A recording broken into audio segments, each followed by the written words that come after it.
It was a cold and windy morning. All the engines had left the shed for their day's work, except Frank.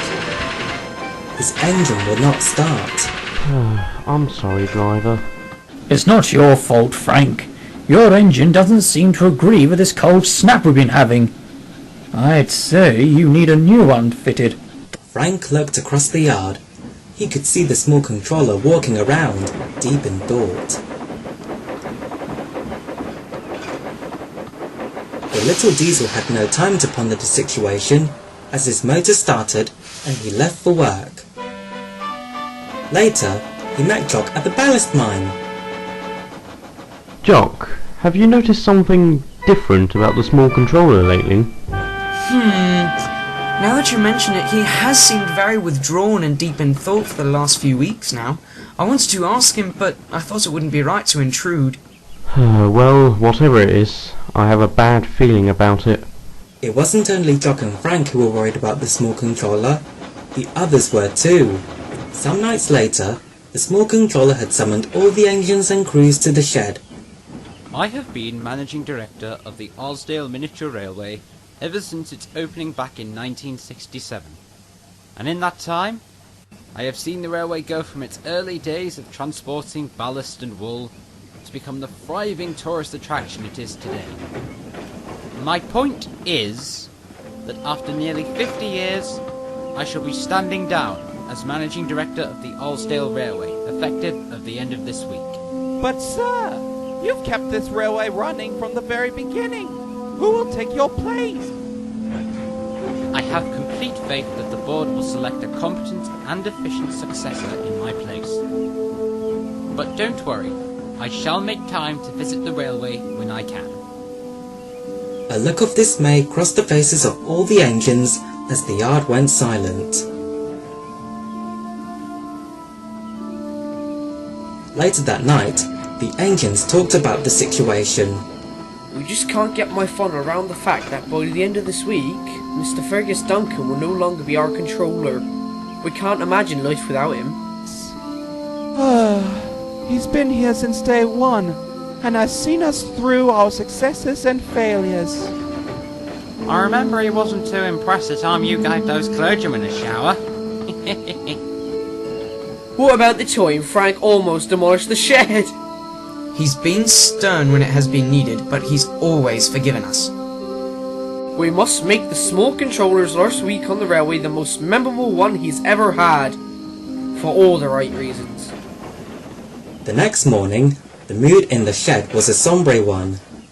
Martin Duncan, the small controller's nephew, who had volunteered on the railway since he was a child, had come to polish the engines.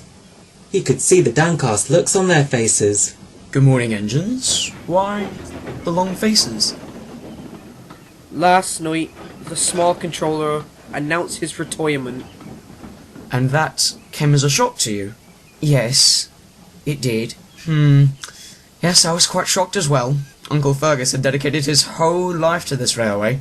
That's why he never married, nor had a family. I hope we don't get some outsider taking over the railway. That's the last thing we need. On the standard gauge and Skarloey railways, the role of controller has traditionally passed down from father to son. But the small controller never had any children. His whole life was the railway. What about you, Martin? Would you be our new controller? It would be nice, Rex, but I doubt the board would even consider me for the job. Why not? You've volunteered on this railway ever since you were a boy. You've cleaned us, worked as station master, even driven us on the rare occasion. I wouldn't know if I would even be in the running. I don't exactly have the administrative experience that my uncle has. Later, Jock was talking to Duck at the ballast hopper about the situation. Well, in my time on the North Western Railway, 3 generations of hats have held the role of controller. You've always had Mr. Fergus Duncan in charge, and from what I know, he hasn't got a son or daughter to succeed him. There is his nephew, Martin. He's been an active volunteer of the railway ever since he was just 10 years old, but he thinks the board would never consider him as Mr. Duncan's successor. Duck pondered what Jock had said. Then an idea came to a smoke box. The Fat Controller's a part of the Oilsdale Railway Board. I'll have a word with him. Duck whistled cheerfully and pulled his full trucks out of the yard.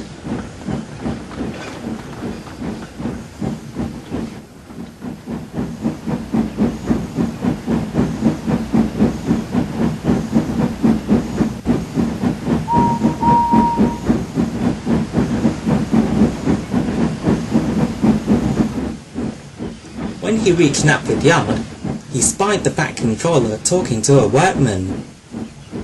Beg pardon, sir. Ah, good afternoon, Duck. What can I help you with? And so Duck told the Fat Controller about Martin Duncan and what Jock had said. That's very interesting. I'll give it some thought. Leave it with me, Duck.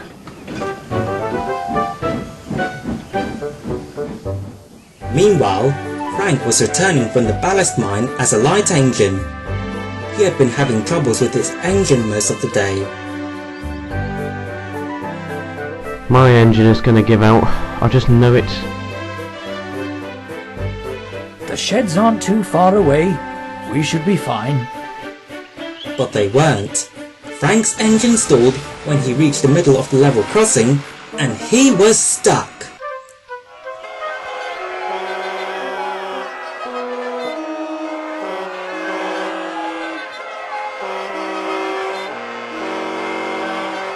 Lister 1 soon arrived to rescue him. Frank was embarrassed as angry motorists blew their horns and yelled insults. Oh, this is so embarrassing.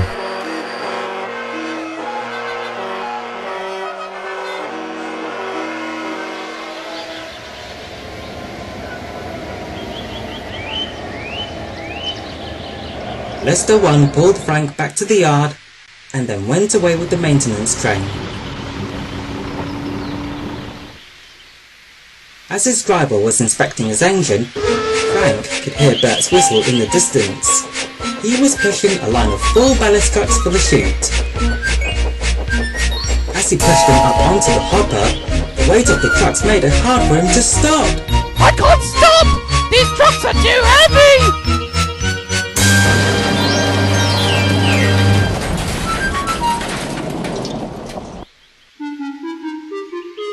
We said we would give the small controller a memorable last week on the railway, and we've certainly done that. The week's end soon came. All of the Isledale engines and railway workers gathered in the yard for a small retirement ceremony. Duck soon arrived with the Fat Controller, Thin Controller, and the manager of the Mountain Railway. The Fat Controller stood on a crate and raised his hand for silence.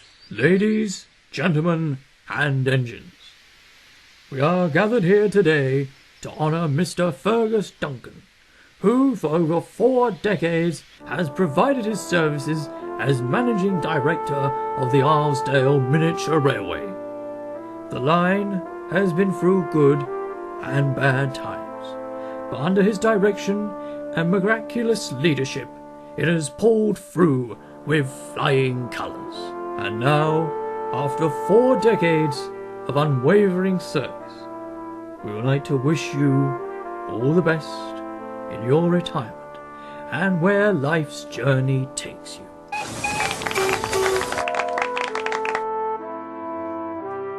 Firstly, I would like to thank you, Sir Topham, for those kind words. Indeed, I have seen this railway through its good times and its bad times, and I don't regret a single moment of it. But after 4 decades of service, I believe the time is right to pass the torch to the next generation who will lead this railway on into the future. Are you crying, Mike? No, I just have something in my eye, that's all. Now, you are all probably wondering who has been chosen to succeed me as Managing Director.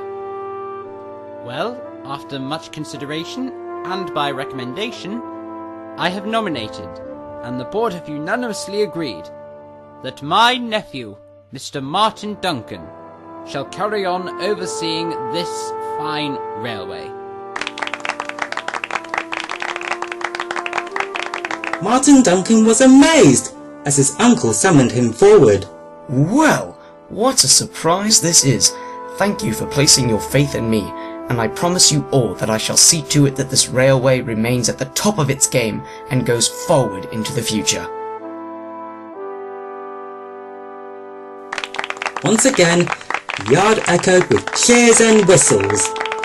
The small railway engines were sad to see the small controller go, but they were happy that their future lay in trusted hands.